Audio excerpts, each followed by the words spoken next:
This is the Rusty Trunk in Ponderay, Idaho. They have one in Bonners Ferry as well. This is run by Gypsy Girl. Gypsy Girl is a local estate sale company, and that's how they got in the business. We have a whole bunch of people lined up who are bringing cool things, and we're going to see what they've got and tell them a little more about it. Have these been in the family a long time? Yes.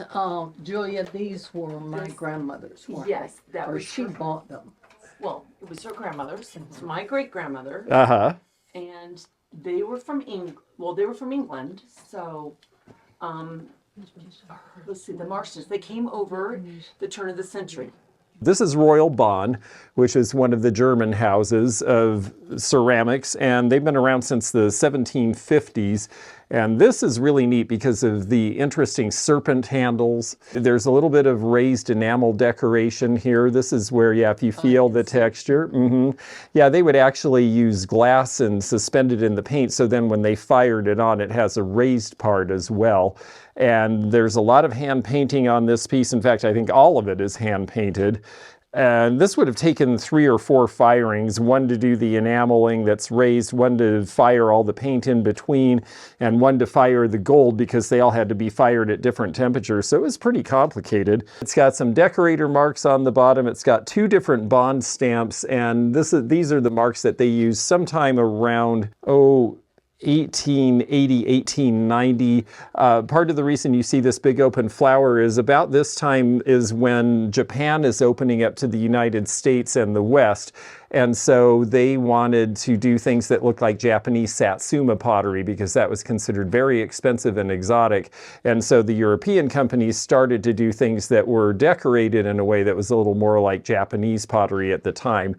So I think this piece would date to about 1875. And it's really a beautiful piece. I would think the value on this in a store, there's not so many people who specifically collect Bonn as a company. It's more, I like the style, I like Victorian ceramics, I know this is good quality, it's all hand painted, and that customer would probably pay somewhere in the $250 range, I would think, for a piece like this, because it's sizable and it's in great shape and the colors are interesting and it's just fun. Well, we have another one. I'm going to gently set this down there. 2 of these. Oh. The same my great grandmother. Wow, look at that. My mother always had them up on her mantel. Oh yes, that's where they would have been originally. Well, this has the beehive mark of Royal Vienna on the bottom that you can see there. And Royal Vienna is very similar to Dresden in terms of the ware and the work, and it's very finely hand painted. All of this, again, all this detail is all done by hand, and none of this is transfer decal. These are nice old pieces that are earlier than that. I would say, again, you've got the raised enameling and you've got the panels. This is a different aesthetic, but from about the same time as the other piece. So again, probably 1850s, 60s, 70s, somewhere in there for your era. She is sending the cherub away. That is not a happy scene. So someone apparently has done very well in love, and she's having a very nice time on this side, and then this woman with the wardrobe malfunction is not doing so well. Beautiful pieces. We just don't really see many of these left because a lot got broken over the years. They're tall, they're easy to knock over. I think $12.50 for the pair easily, maybe more if you were, since they've been in the family. If your insurance company wanted you to set a specific amount, I might insure them for as much as $2,000 for the pair.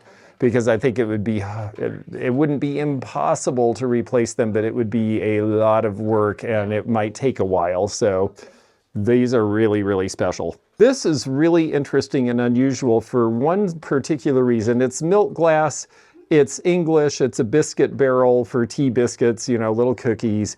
Again, it's somebody in the family really liked the raised enamel because they've done the same thing on glass that they did on porcelain. There's glass suspended in this, and it was the style and what was popular then. But what's really unusual to me about this is look at the top.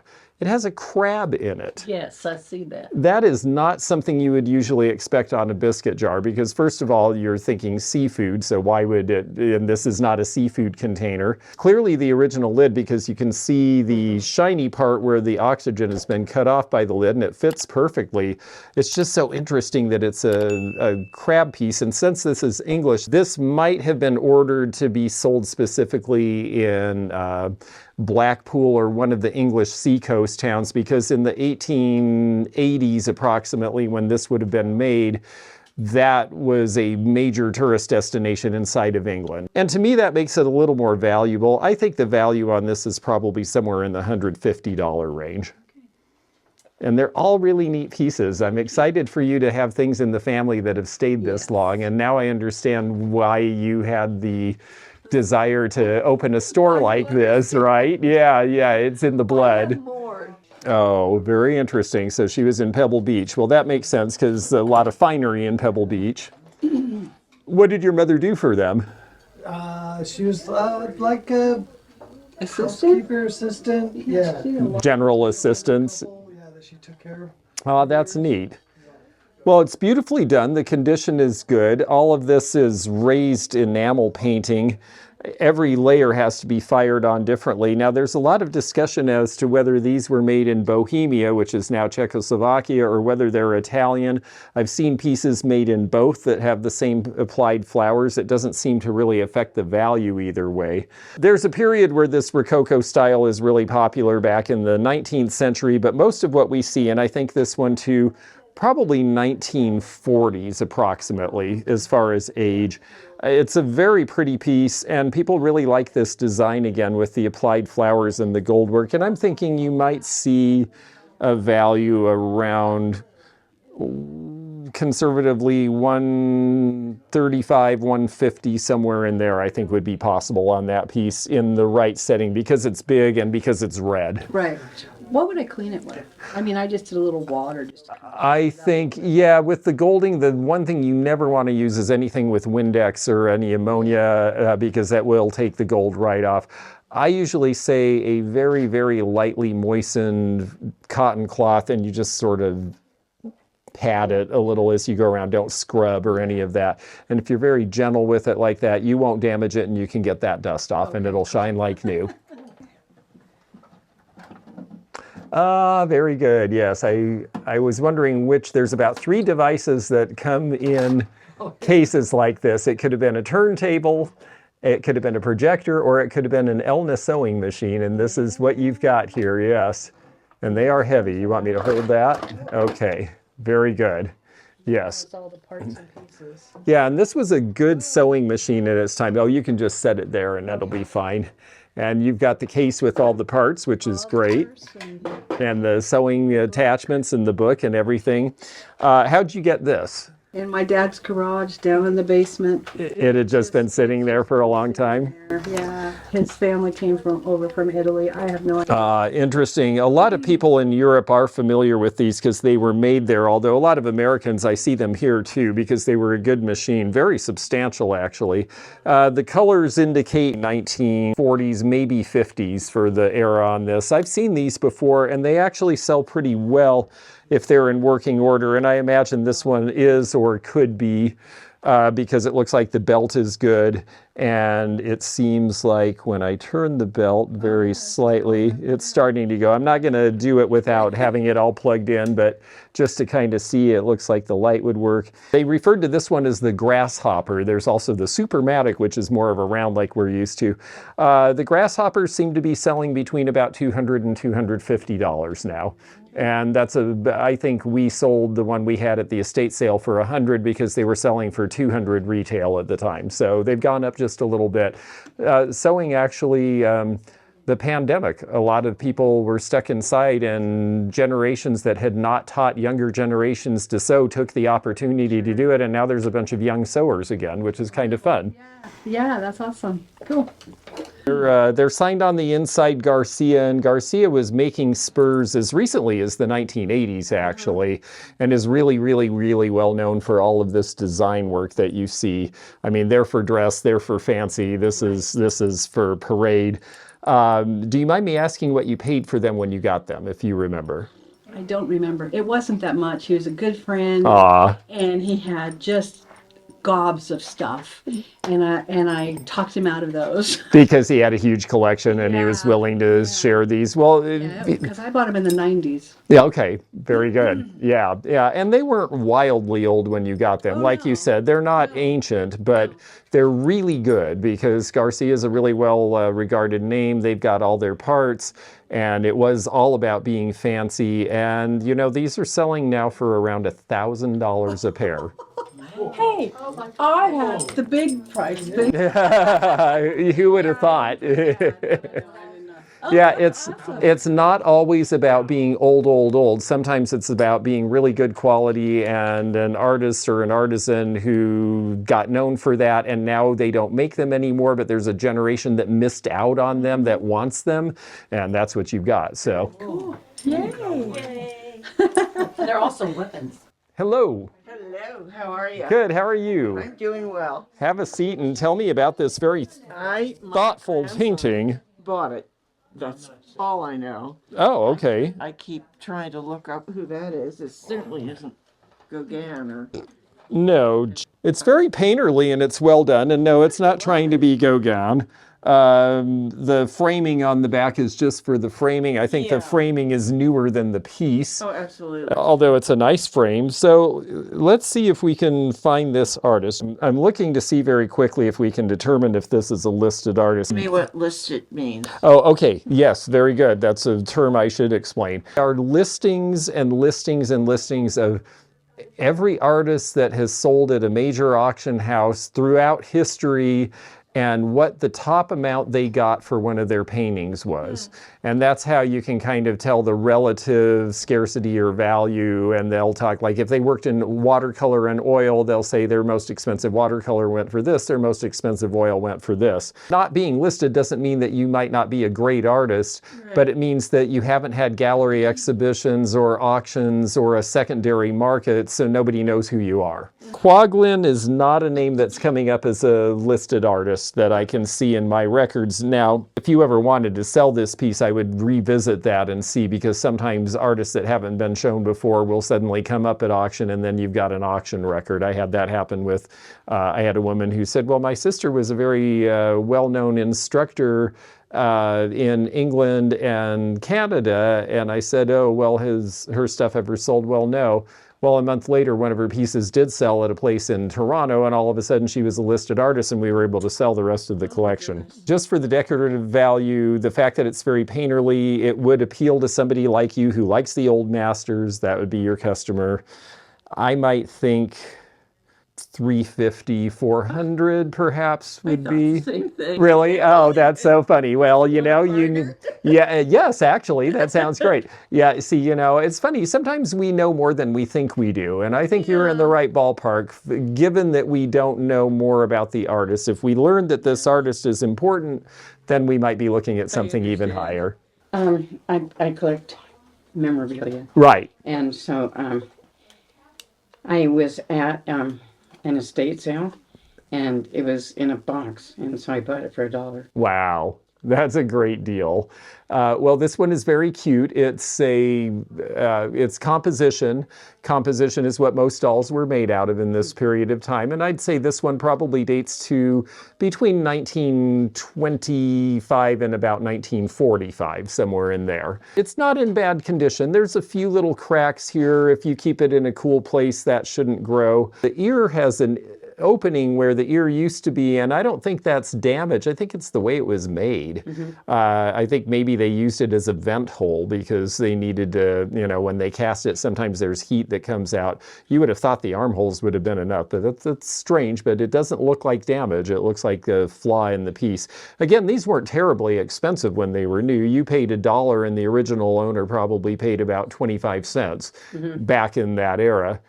And to be honest with you, about half or 2/3 of the people who collect this now are black people. I am 15% North African. Are you? Yeah, That's interesting. from my dad. Oh, how cool. Start, you know, but I'm not My mother was German Irish. So. Dolls aren't as hot as they were, but it's good that it's a black Americana, and I would say maybe 65 to 75 now would be about where I would think it would be. So we could take it off if it's in the way of anything. Oh no, I'm curious to see this because you have some very good information on this. How did you get this piece? At an estate sale here out in Hope for $6. Wow, that's great.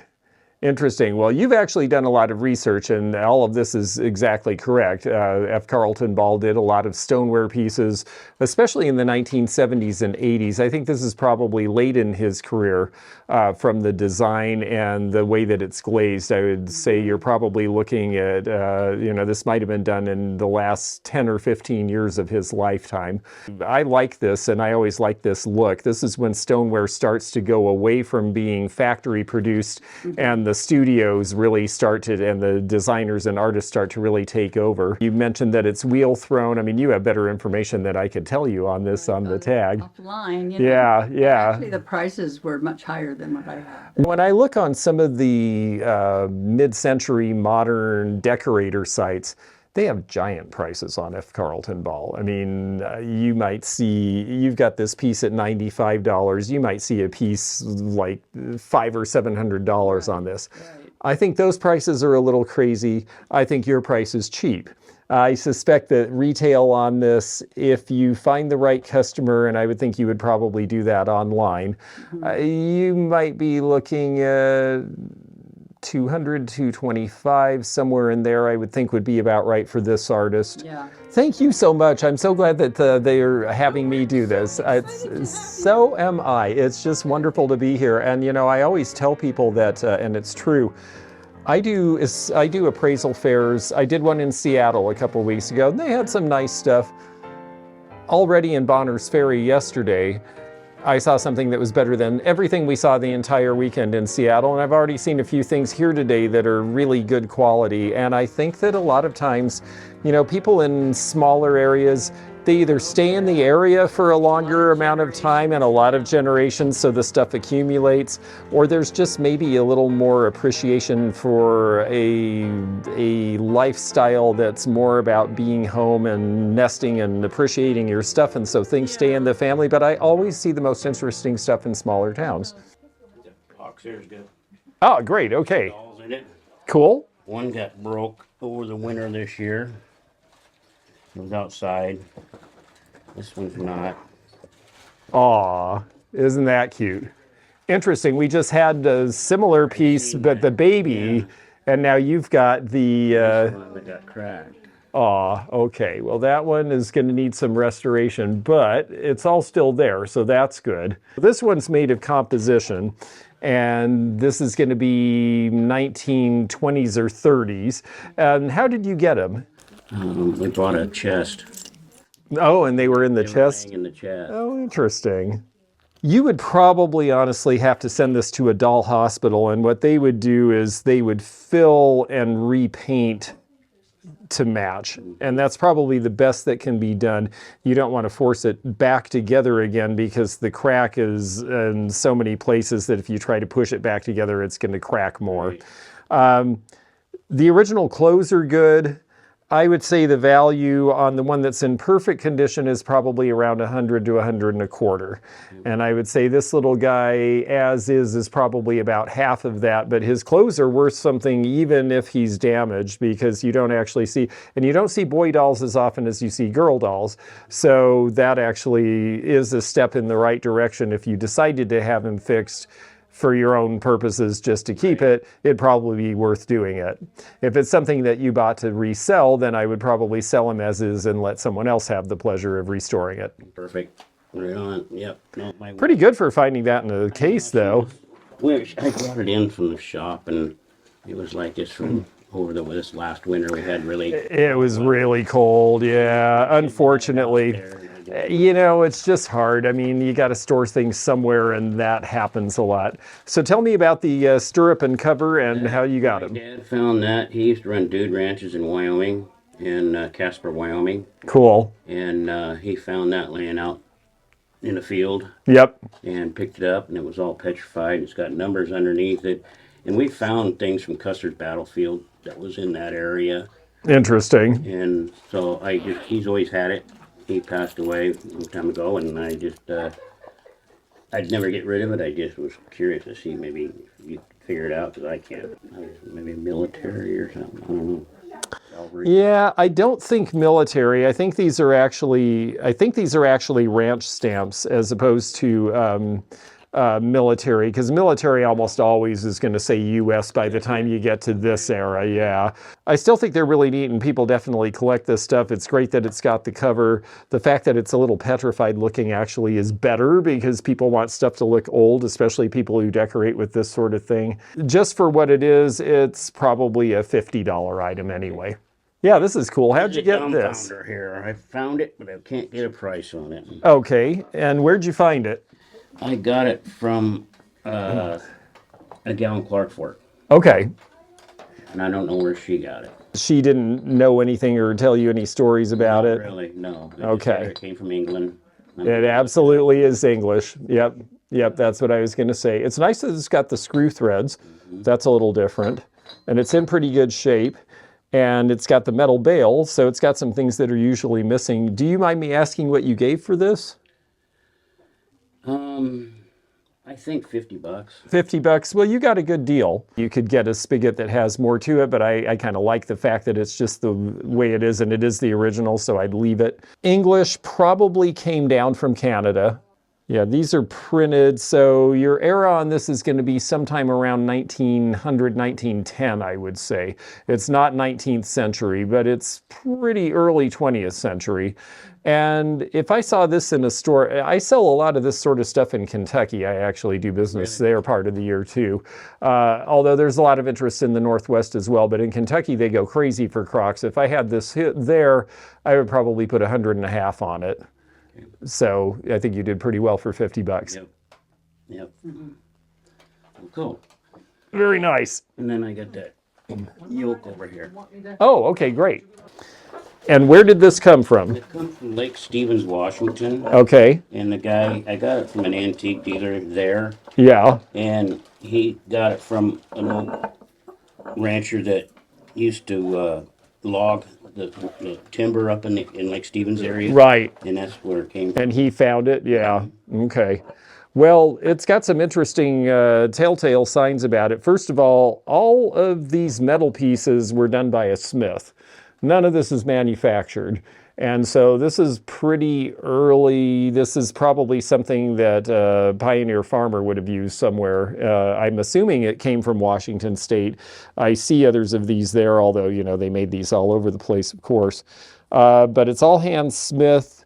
The size is ginormous, which is actually good. What a lot of these are ending up being used for nowadays, it might sound crazy, but I've seen them, is they'll hang it by this and then they will wire lighting in it. And this will be hanging over a big farm table with lights coming out of it, and that's where a lot of these are going.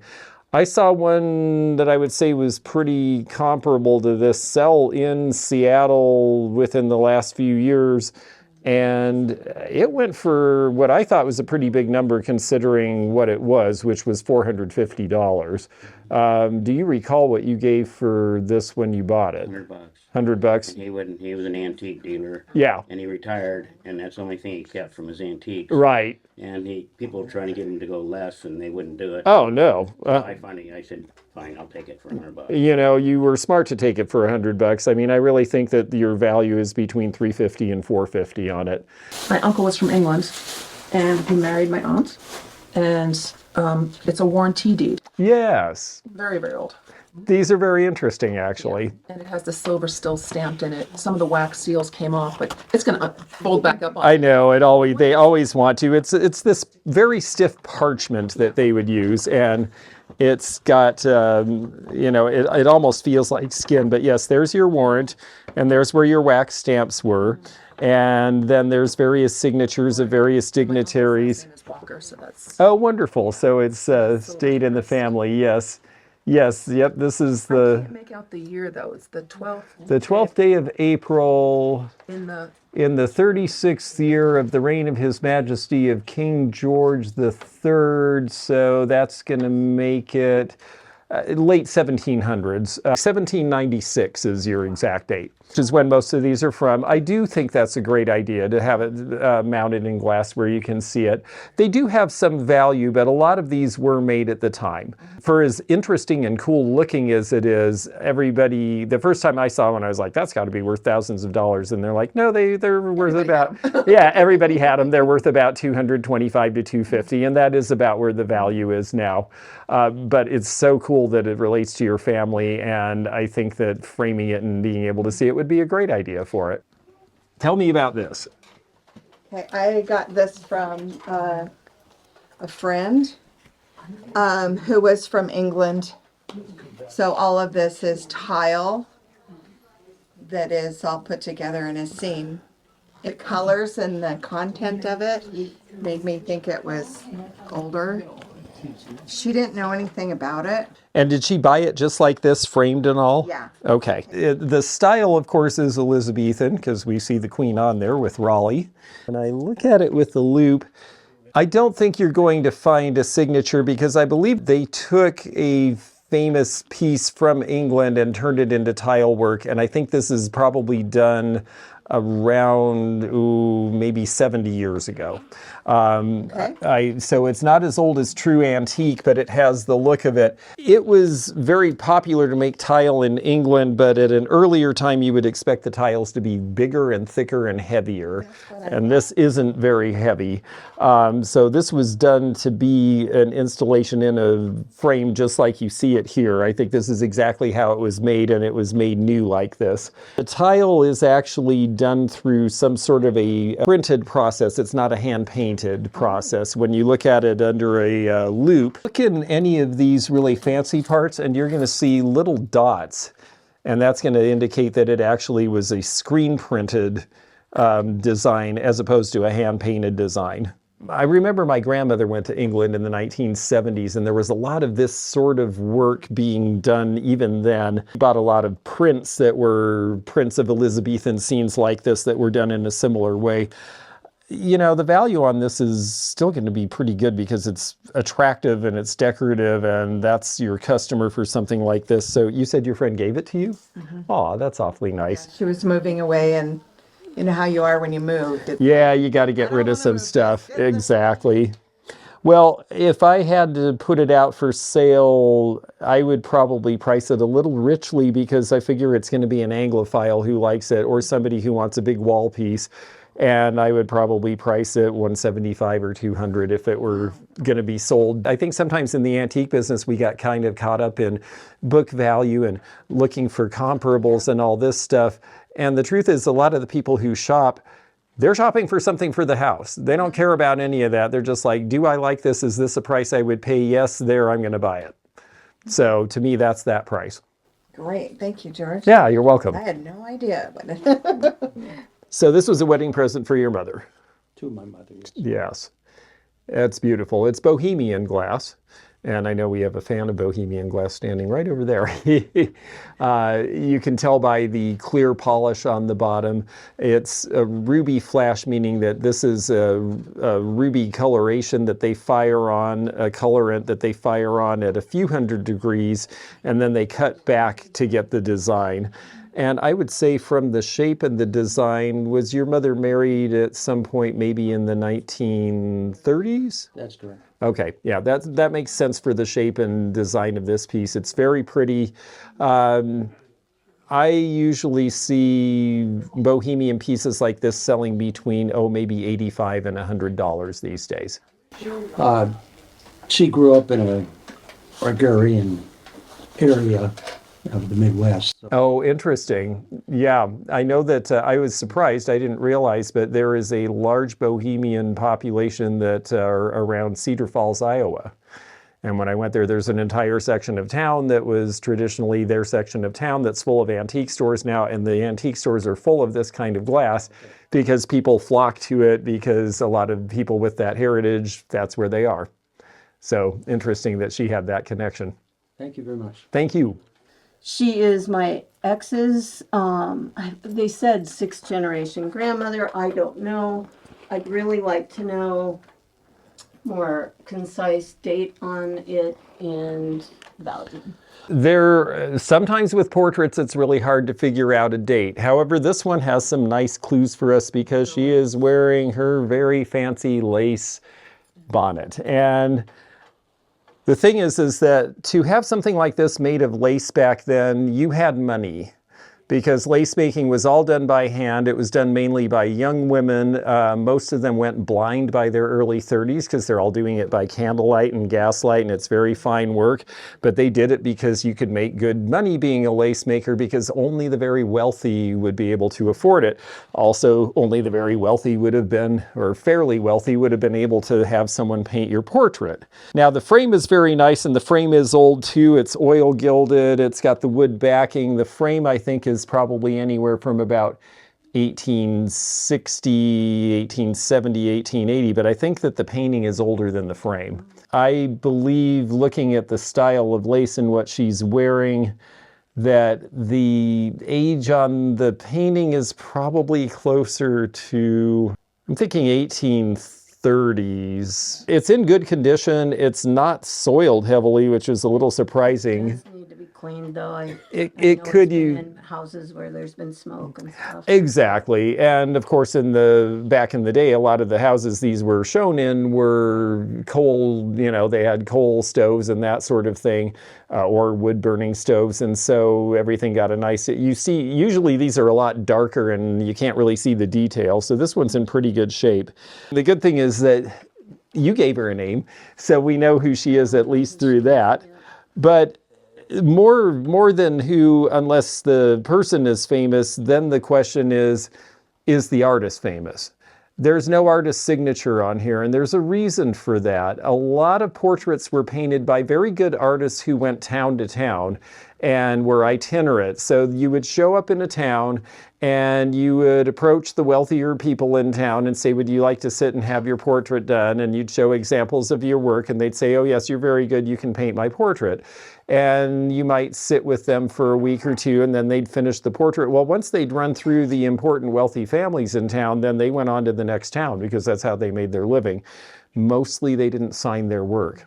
So there's very few, unless they just happen to have some telltale aspect, like they always paint the eyes this way and they became famous later for that. So rarely can we, unless they're signed, rarely can we attach a portrait to its painter. And so because of that, the value is mainly just for, it's a really neat painting of someone with a very fancy headdress from a certain period in time. It's a good size. I would say for resale purposes, between $750 and $1,000. I would say for insurance purposes, at least $2,000, because you might be hard pressed to find anything similar to replace it if something happened to it. Okay.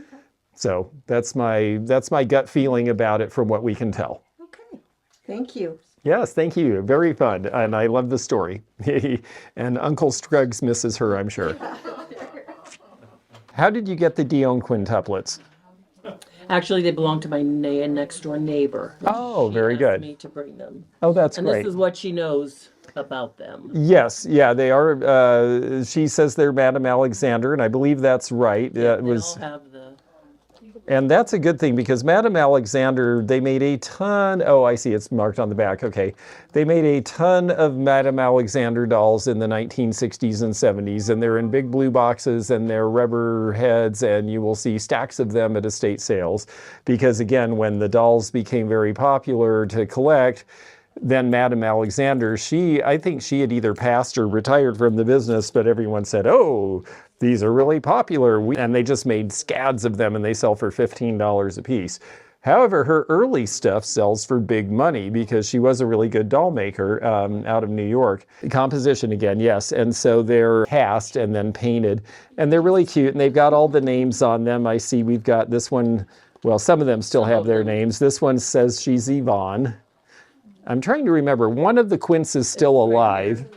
Are their names, I believe. Yes, and I think it's Emily is the one who's still alive, if I remember correctly. It's the first time known that 5 babies were born at the same time and all survived, so it was a big deal. Identical. And identical, yes. There were quintuplet things made for the next 10 or 15 years, and they were just super popular. One of them's missing its clothes, and they're all in sort of, they're just basic, and I think this one is, I think that's a redress. I don't think that's the original there. They would have had little hats originally too. If they had everything, they'd be worth somewhere in the $50 to $60 a piece range, because some of them are missing a hat or a pin or that sort of thing. Probably realistically around $150 for the collection as they are, would be what I would expect. My aunt, when she went to kindergarten, said she was one of the quintuplets, and everyone believed her for a while. Well, my aunt was born in 1936, and and so she collected all through her life, but she's not with us anymore, and a lot of the collectors of the quintuplets aren't, just because, I mean, there's only one quintuplet with us. So this is neat. How'd you get this? Got that from my parents. Oh, very nice. Do you know, did someone in the family go? I'm not sure. Yeah. 1915, opened by President Wilson, the San Francisco International Exposition. And this was the World's Fair, and this one was a really important World's Fair for a few reasons. I love World's Fair stuff because, well, I'm from Washington State, and we had 3 of them. So, one in Spokane and 2 in Seattle. So I've always been interested. Only a few of these buildings are left, but basically the framework of where they were is what is Golden Gate Park now. So it left that legacy, and the Palace of Fine Arts actually was one of the buildings there, and that's still around. Didn't your brother-in-law have one of the heads from the palace? One of the heads. Oh, how neat. And they remodeled it, right? Right. Back in the early 50s, the guy gave $2 million to make to restore it, exactly, because most of these buildings were not permanent. Right. They look beautiful, but again, they're mainly made of plaster and horsehair again, and so they would last for the length of the fair, and then that was the end of it.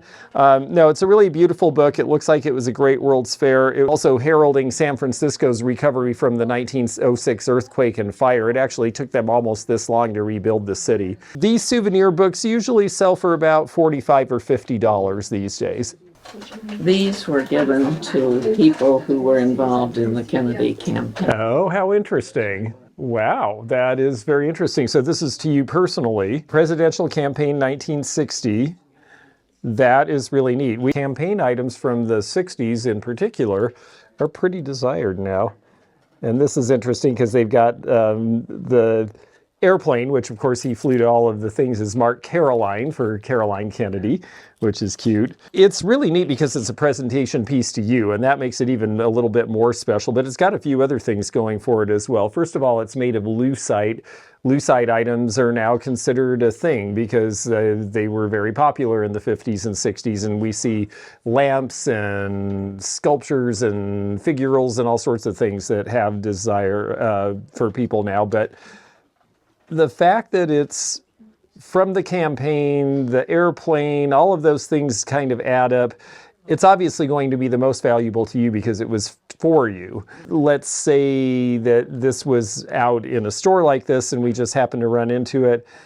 I would expect that you might see $100 to $120 range potentially, because this is an unusual campaign item. It's not something that was given to most people. It was just for people who worked for the campaign. So there's a very small number of these out there. And political collectibles are definitely hot. I'm sure it must have been a really interesting time to be part of that. It was indeed. Hello. Aw. Isn't this neat? Do you know anything about this? How did you get it? I bought it at a Goodwill. Oh, okay. So they didn't know. They didn't know. So it's oil on board. The frame is nice looking, and I like the wormwood. The artist signature is Marjorie Reed, you see in the corner there. And Marjorie Reed is a listed known artist. She was from California. Her dad had a friend who was a commercial artist and taught her how to paint when she was 3 years old, and she loved it and did it her entire life, and she lived to be in her 80s. She's been gone since the 1990s. It's interesting because it's obviously sort of impressionistic. When you look up close, there's not a lot of real detail, but you sure get the feel of what's going on there, and I think it's really well done. And there are galleries that specialize in her. Now, this is a relatively small piece. I'm guessing she did this probably in the 1950s or 60s. There are galleries that are asking $2,000 and $3,000 for her larger works. Now, that's an asking price, but I think it would be safe to say that a retail value on this one in this size, probably somewhere in the $400 to $600 range conservatively. And if you were going to put an insurance value on it, you might want to value it $800 or $1,000 for insurance purposes. Part of the interest is because, you know, Western artists, almost nobody thinks of women being painters of the Old West, but she was, and she really stood out for that. And so there's a lot of people who like her just because of that aspect as well. How much did you pay for that? I probably paid like $6.99. Yeah, it's my second great grandmother's mourning shawl. Oh, that's beautiful. And look at the beetle. Wow. Yeah. It still loses a few once in a while, but I don't want to do anything to it. No, I wouldn't I'm either. leaving it as is, but I thought the kind of work they did, look here how they did this too. Oh, yeah.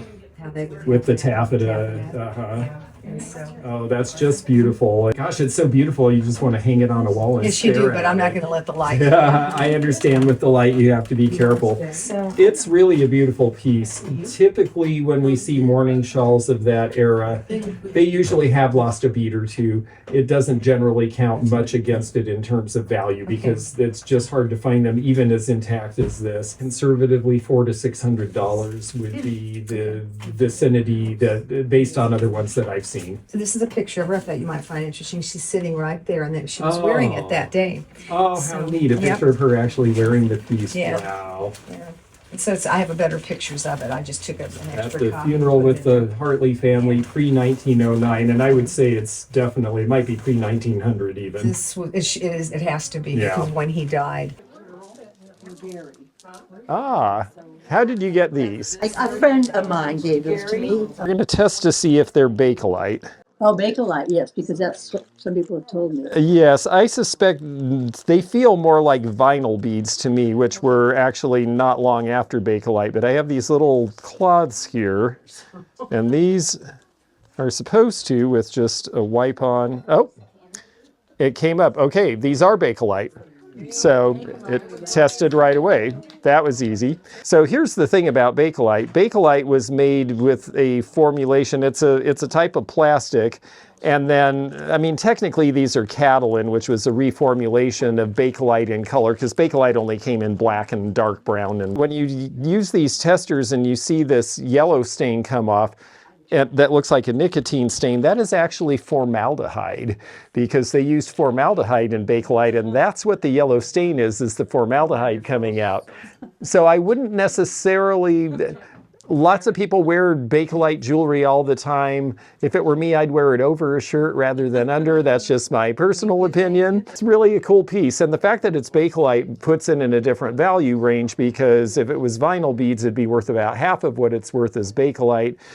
Because it's a big piece in that material, I would say maybe $125 for a value. Super. Okay, now I can wear them on top of. I would wear it on top. So when the residue on the paper, it'll always be that yellow? It'll always be that. If it's Bakelite, yeah, it just happens to be the same color. That's why I did it a couple of times. And, you know, if it was in a smoker's house, maybe you'd think. But I did it a few times, and it came each time. Bakelite comes in many colors, reds and greens and that sort of thing, too. So it's just a coincidence that it happened to be the same. And how did you get this piece? That was my grandmother's gave it to me. My Aw. grandmother gave it to me. Very nice. Well, it looks like it's from the late 1890s or early 1900s. This is Miller Lamp Company and made in USA. A lot of these were made in England as well, but this one's an American one. Miller Lamp, I believe, was in Pittsburgh. They're known for a lot of the big slag glass shaded lamps, and it says it right on the burner. Yeah, Okay. yeah, so that's your... so that's there if you need to refer back to it. So notice how it glows under the black light. I have a puny tiny little black light, but notice how it's glowing. So this is Vaseline glass, and to get this color of yellow, that very bright yellow, back then they used uranium salt or uranium oxide. I'm telling you all these horrible things that your stuff is full of. I know you are. However, it's inert when it's cold, so you don't have to worry about it. All right.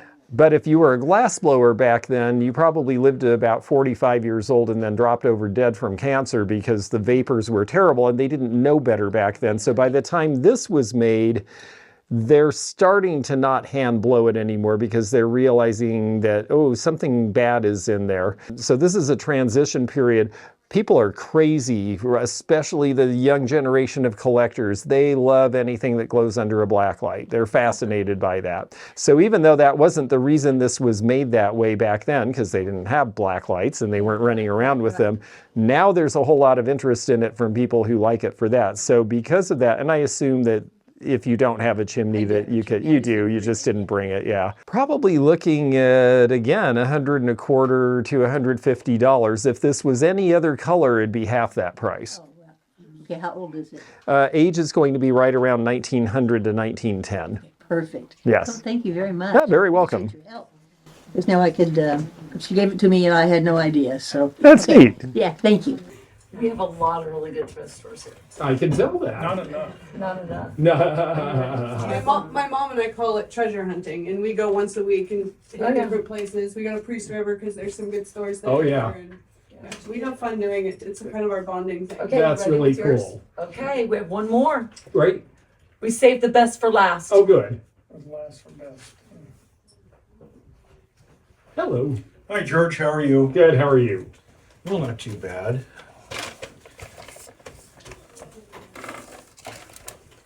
Minutemen Spirit of 76. How did you get this? Well, as you know, I'm a pack animal for one of the sellers here. Yes. And one day I shirked my duties and went down one of the aisles, and that kind of jumped off the wall. Mm-hmm. Yeah, that is a neat piece. So you got it right here in this store. That's great. I like stories like that. We know a little bit about who owned it. Oh, really? Tell me what you know about that. It came out of an estate that amazingly both Janet and I and Karina went to. It must have been gone, or she must have got it before we saw it. Ah, okay. It was somebody who worked in the film industry, probably behind the cameras, and he had a lot of nice prints. Yeah, well, this definitely is a nice print. The artist is Willant, and this was done in 1884 originally, which is an interesting era for this to be done, because you would have thought maybe closer to 1876 with the centennial, but in the post-Civil War era, there's a lot of new emphasis on the Patriots and the Revolutionary War and things like that, because they're trying to find reasons to bring us back together again. And so you will see art that deals with things from the Revolution. So this was done in what I would say is a very typical Victorian engraving style, even though it is actually depicting something that happened in the Revolutionary era. If it was done in the Revolutionary era, it would look very different than this. This has been scripted in by hand. And my thought is that this was framed long after this piece was made, maybe even around the bicentennial. And there was interest then again in this sort of art, and somebody found this neat engraving and said, I'm going to have this done because even this mat, this appears to be hand-drawn from what I can tell, whereas the rest is an engraving. If I saw it out for sale, it would depend where it was being sold. If I took this, for example, where my aunt lives in Connecticut, everybody wants this. And that's where you would see a higher price because it's their tradition, their heritage. They're in that area where all these things happen. They would probably price this at around $150. What did you pay for it, if you remember, if you don't mind saying in front of everyone? 45, I think. 45? Okay, good. We're not back east where I think it would sell for the most, but I still think it would sell for $85 to $100 in a store in the Northwest typically. So I think you got a good deal. Okay, and I'm just wondering if that's an original reproduction. I know they reproduced these in the 60s and 70s. Okay. That's an electric. That's so funny. The use of electricity for lighting is in no way harmful to health, nor does it affect the soundness of sleep. These were put in motel rooms and boarding houses. So. That makes sense. Yeah, where people who were staying may not have ever encountered electricity before, so they had to be told, yeah. We live in this era of all this all this change, all this technological advancement, and oh, the world's moving so fast, and we don't really think back to, well, it was the same for them too. It's just we're used to all this stuff now. So we don't think about people being like, oh, is electricity safe? Is this okay? What am I doing with this? How come there's suddenly light in here? I mean, yeah, it's great, but is it going to fall down on me? Is it going to burn? Where's the flame? Regret to say, I think it's a reproduction. Well, I'm not surprised.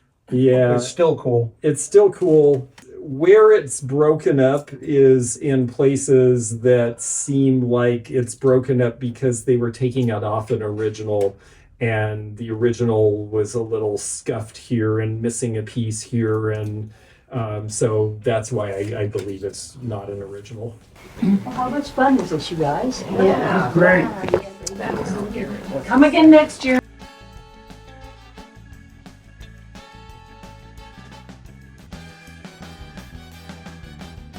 If you enjoyed this video, check out this one.